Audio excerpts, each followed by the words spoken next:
Hi, welcome to Pennsylvania Newsmakers, and as always, thanks for watching. Well, the budget crunch is really here in the Capitol in Harrisburg as the legislature tries to deal with a 28-point, you pick it, $3, $4, or $5 million budget, plus pensions, liquor privatization, infrastructure, all of that with our all-star business panel following these words. This is Pennsylvania Newsmakers, a fast-paced, unrehearsed weekly discussion with and about the leaders who shape your world. And now, here's your host, Terry Madonna. Hi, I'm back. Well, let's talk about 28.34 or whatever, $5 billion, as one of my guests just pointed out. What's a million or a billion among friends? All right, it's all-star panel. What we've been doing on this program, we've been getting a variety of viewpoints. We've had Democrats on, we've had Republicans on. We're having our all-star business panel. Sitting across from me, as often is the case, is Fred Anton. He's the CEO of the Pennsylvania Manufacturers Association, and Gene Barr. He's the CEO, he's the head of the Pennsylvania Chamber of Business and Industry. And joining me also is Dave Patti. He's the CEO of the Pennsylvania Business. You guys have too many titles. Before we get into all this, the budget stuff, David, Common Core standards, we've talked about it before. In a nutshell, what are the Common Core standards? Well, Common Core standards are academic standards, which Pennsylvania's had for 20 years. It's just the next iteration, but there was a national model that Pennsylvania and 45 other states are following with different adaptations. Pennsylvania had to adapt theirs a little bit from the national model. And right now we are in something of a hiatus with that. The House Education Committee and then the full House body passed a resolution asking that there be some changes, some more other modifications. So the regulation's been pulled back for that to happen by the state. These are standards that academic standards schools to which the schools will write their curriculum then to match the standards. All right, now here's the story. You're going to come back. I think this is a bigger issue than has generally gotten press in the state, coverage in the state. You may disagree with me about this. I think there needs to be more discussion of it. So you're going to come back. We'll have a it's lengthier still evolving. discussion. We can do that in the future. It'll be right on time. All right, let's get into the big issues. Gene, I want to go to you on the whole business of infrastructure first, and I want to get to Fred on what might happen. Go through the concepts in play here, and what's the controversy? Democrats and Republicans agree. 45-5 vote in the Senate. Democrats and Republicans on board. Business and labor on board. What's the problem with doing transportation? Problem with transportation is that it's more money into the state for spend. We as the business community support that. We believe that we argue a lot about what the role of state government, federal government ought to be. In our view, this is an appropriate role to develop an infrastructure. There's clearly concerns about what the cost might be down the road, about what the right spend number is. Sure. We keep going back and forth with this, and like it or not, it is tied to other issues that are in play over there. So the reality is that there's a lot of discussion over what is the right spend, what will be the impact, but as the business community states, we believe this is a core function and ought to be done. Now, Fred, one of the controversies in this issue is prevailing wage, and it's something that the business community would like to see it done away with. Another has to do with sort of privatizing some aspects of the mass transit systems. I think I got that right. Tell me, are they that important in this infrastructure bill, or should they be put off to another time, as we now think is currently underway as we tape this program? I conceptualize this issue as how much are we going to spend and who's going to pay for it. Okay. And those issues that you mentioned have a bearing on how much is it going to cost and who's going to pay for it. And it is not clear in any way because people want to spend money. We need to spend the money to repair our infrastructure, but people don't want to pay for it. Well, and they are not going to vote to pay for it if it jeopardizes, in their judgment, their electability. Mm-hmm. Now, whether it does or not, in the House, obviously, the current thinking is that it should be a much smaller bill over spread over a longer period of time. And also the mass transit aspect of this is a big issue and a big stumbling bloc with many Republicans in the House. All right, David, your take on this. Look, you followed, like all these guys, you followed this issue. Every person I've had on this program, I don't care what party, says we got to do this in some way. Now, Fred and Gene have really put this into perspective. What's your take on, is this something we can just let go and not do anything about? I think no action is not an option. Does it have to be done, immediately? No, it's just this is the time when kind of in June everything comes together and you can make trade-offs and everything. But clearly for years we've been identifying the fact that we're not spending enough on the maintenance. So, forget about, a lot of us would talk about more capacity. That's what we're talking about now, this is right? about maintenance, and that means bad conditions, road closings, bridges that have weight restrictions, big detours. That's all a cost of doing business. So would a higher gas tax affect business? Absolutely. Would higher tolls? Absolutely. But we're paying more now because of all the problems. And God forbid anybody gets hurt badly because of issues. I mean, we saw that in Minnesota the other year with a bridge that collapsed. In the state of Washington, a bridge that collapsed. In Pittsburgh a couple of years ago, we had a bridge that fell on its rockers but stayed out of the water, fell 6 inches. I don't want to be on the bridge when that happens. I don't want my family on the bridge when that happens. All right, when we come back, I want to talk about liquor privatization, the prospects of it getting done, some of the issues that are important to consumers, the business community. Back in a moment. This broadcast of Pennsylvania Newsmakers is presented by the Pennsylvania Chamber of Business and Industry, the statewide voice of business, and by the Pennsylvania Business Council Education Foundation, educating citizens and business leaders about important public policy issues and civic affairs.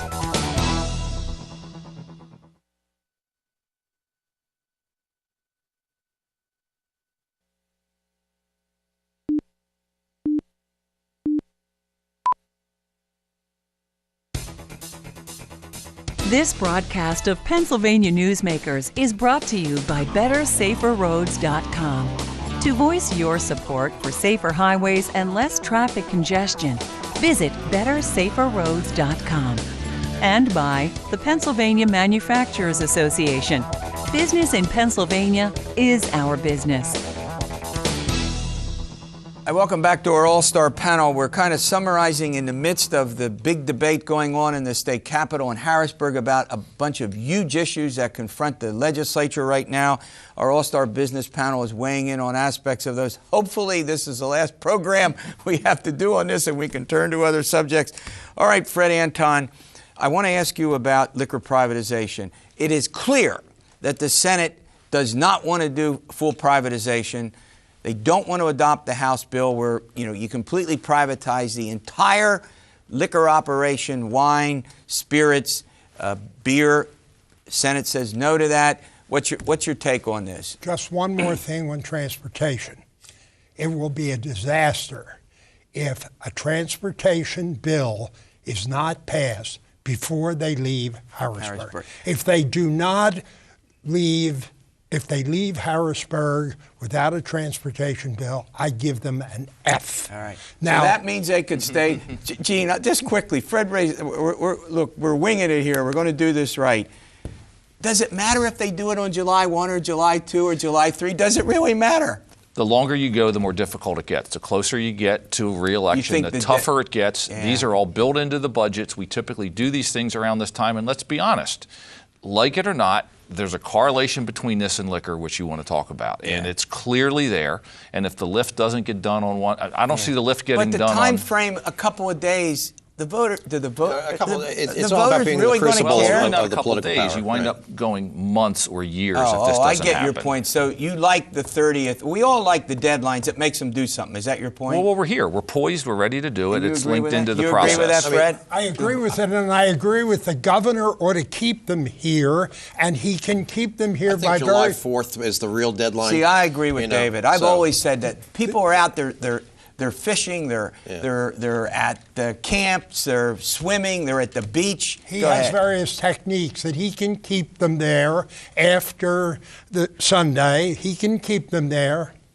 Yeah. Trust it won't be the first time we've I think the budget needs to get done by the 30th, whether they keep and do a few of these other things around a couple days. That's a great point. But the problem is they don't want to come back. All right, Fred, privatization, a hybrid is, here's Madonna, a hybrid is the best you're going to get out of this. I am very much in favor philosophically of liquor privatization. Complete.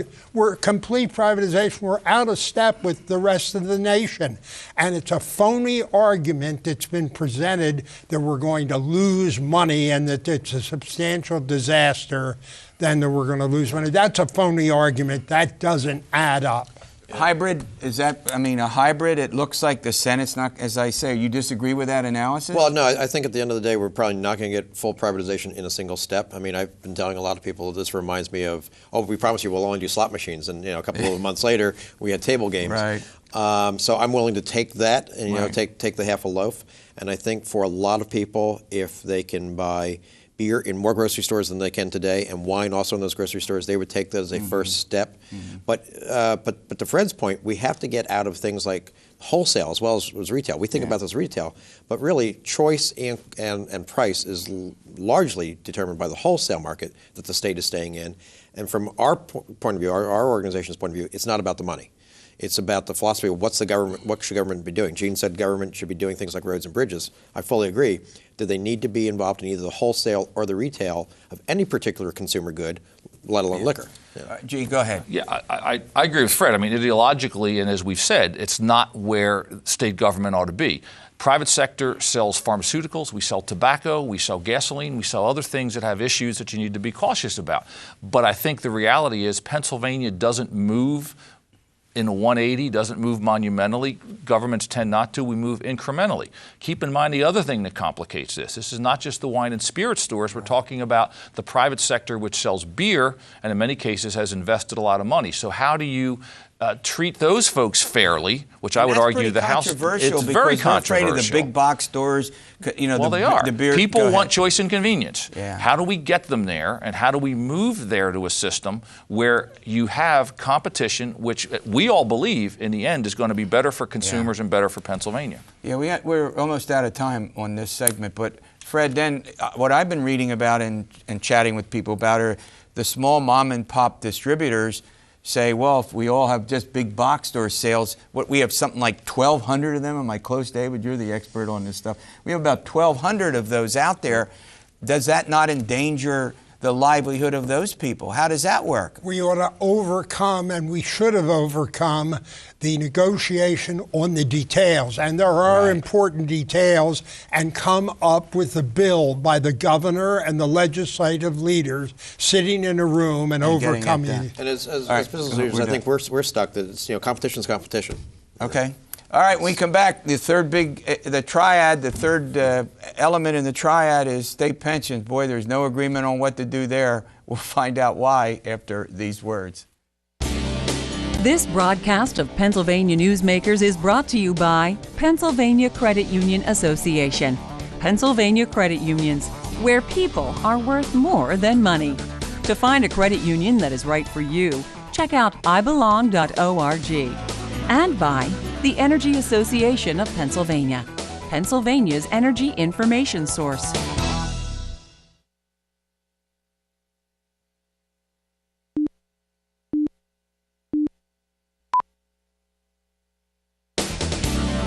This broadcast of Pennsylvania Newsmakers is presented by the State System of Higher Education.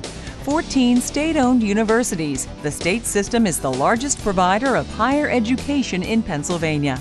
And by the Hospital and Health System Association of Pennsylvania, working towards a healthy Pennsylvania. Welcome back with our all-star panel, and we're dealing with some of these big issues. Even as you watch this program, some of them could have been resolved. All right, I want to talk about pensions. Fred, you want to go first on this. I'll let you go. I'm telling you, all of the ideas that were put forth seem to be put on the back burner, and it now looks like 401k style plan for new employees only, but other aspects of it seem to be gone by the wayside. Take it from there. I wish they would enact a 401k type plan for new employees. Piggybacking on what people said about incrementalism, this will move the ball forward. In my judgment, by far, of all these issues we've been talking about, reform and putting the pension plans on ongoing, affordable basis is the most important issue by far. Moving the new employees to a 401k plan doesn't do it, but it's a start.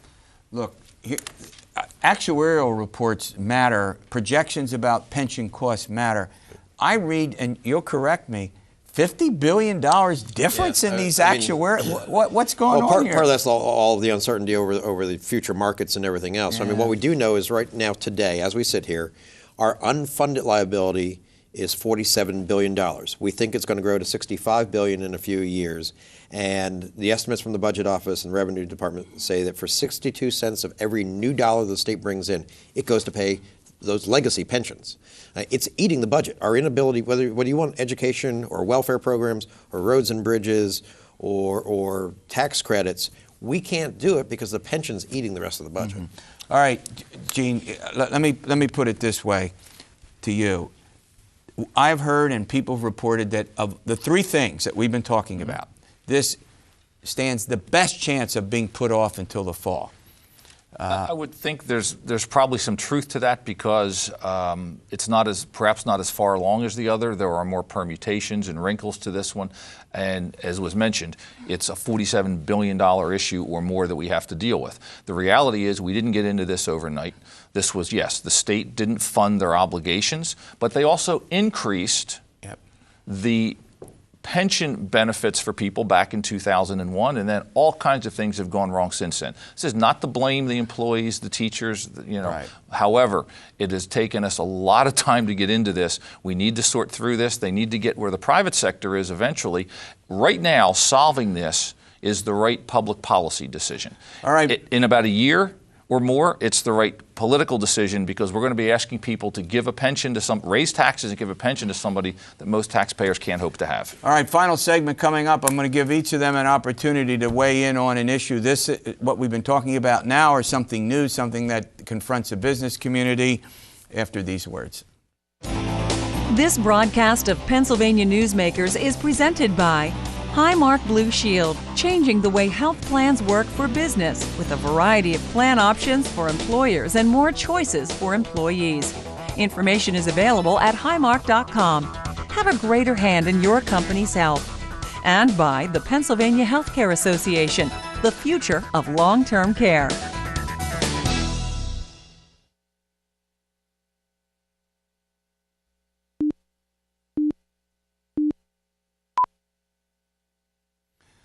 Welcome back. Final segment, all-star panel. Here we go. Let's start with you, Gene Barr. Take it away. What issue do you think matters? Let me give you one issue that we're looking at from the business community. Pennsylvania remains one of only 2 or 3 states that continues to tax both income as well as assets. That means you're a business in Pennsylvania. You're going to pay taxes whether you make money or not. We've been promised for the last 14, 15 years a phase out of this assets tax. This is the last year. We're hoping it goes away, but again, there's a demand for that money. And what I would say is this is to a certain degree the canary in the coal mine. One of the reasons we're having to potentially lose what we were promised is because of the pension issue. This is going to become an increasing issue where the state's going to be looking for dollars wherever they can to solve this tremendous obligation they face on pensions. Go ahead. Word for the week is balance. At the end of the day, they have to make a budget and do all of these things, keeping in mind 12.75 million Pennsylvanians, not just business community, not just the labor community, but all of us. But they also have to remember competition, that to make Pennsylvania competitive, you got to have the low competitive taxes. You have to have infrastructure. We have to have a good education system. We have to have affordable, accessible energy and natural resources. We need all of it. It's not one or the other, but we need all of it. And the key to all these policy matters coming together right now is to balance those issues. Fred, if you have one, go ahead. I have a question. Go ahead, sir. The capital stock and franchise tax. We hear rumblings from our friends in the legislature. We hear other rumors that a further delay of the capital stock and franchise tax would not be material for business. It would be material. It's very important. Tom Corbett has committed not to raise taxes. I'm personally, with my colleagues in the business community, relying upon Tom Corbett, whatever his advisors might tell him, to refuse to extend this capital stock enfranchisement. Gene, you've covered the legislature for a long time. One of the things I've noticed is I just don't see it gelling. And it's not a criticism of any individual. I mean, I think they get elected. You know them. Most of these people try to do the right thing. What I don't quite get is it the polarization, the big differences? Is it style? But it just doesn't seem to be as efficient. And again, it's not we're not here to criticize. We're here to try to make it work. It's certainly right? changed a lot, and you could argue about how the way the districts are drawn has created that, and the desire to go back to a particular ideology. The other one is, which people don't like to hear this, but years ago, before we made a rule change, they would go in, they'd go till 3, 4 in the morning, and stuff would get Fred's done. It wasn't great. Keep them there until they Keep get them it there. done. It wasn't great, but now it's we can only go to 11. We're rolling, wrapping up at 10:30. They don't get started in the day because of other meetings till fairly late. We may have hit at Whams, but we had Whams to help walking influence around some votes. money. He's talking about you have to give somebody something. You got a bridge All right, project. Hold you on, voted for. hold on. I forgot something. Medicaid, Medicaid expansion. Fred? I think that's the governor's decision. Governor's decision, but the legislature It has is. The to Senate approve wants it. to throw it over there, so that's clearly in play here, if not now, clearly in the fall. Medicaid? I think ultimately we're not going to do it. It's a pig in a poke, and the feds are promising things but haven't shown an ability to deliver so far. But then the other issue that's sort of is confounding, and I'm trying to understand this, is does that mean the end of a program that everybody seems to like, the Children's Health Care, CHIP, Children's Health Care Program that takes care? What happens to CHIP and that? Part of the problem is sorting through all this, as Dave mentioned. There's so many things that get discovered as you look at this. Yes, it's here's the money, but okay, what happens when you take that money? What happens after the federal free side runs out? And those are all questions that this legislature and this governor have been and need to deliberate on. All right, final question. We have, thankfully, about a minute left. Are you bullish or bearish on the economy in Pennsylvania right now? I'm bullish. Can I answer that after we finish up on the budget this year? No, you got to give me an answer, Gene Barr. We're making the right strides. Okay. We need to continue that right now. I'd say I'm bullish, particularly with Very the energy bullish. stuff. You're yeah. very I think bullish. manufacturing is going I to am. pull us out. So manufacturing is doing better. How Yes. about retail? Energy. Marcellus Shale is a big boom Huge to help. Pennsylvania. Huge help. Yeah. Retail will follow. I mean, because people have jobs, then they spend money. Yeah. But revenues in the state are still not strong, despite the fact that unemployment is down, and you all see a little bit. We just had a great unemployment report. We just added a bunch of jobs, and again, I know that those numbers tend to bounce around, but again, in our view, we're making the right strides. We're making the strides on legal reform, on labor issues, on taxes. We need to continue to do that. And we need not to hamstring the energy industry. business taxes are up. We're paying more. It's frankly those consumption taxes that are down. All right, Dave Patti gets the last word. All right, we'll see you next week for another edition of Pennsylvania Newsmakers, and stay well and get all this budget stuff.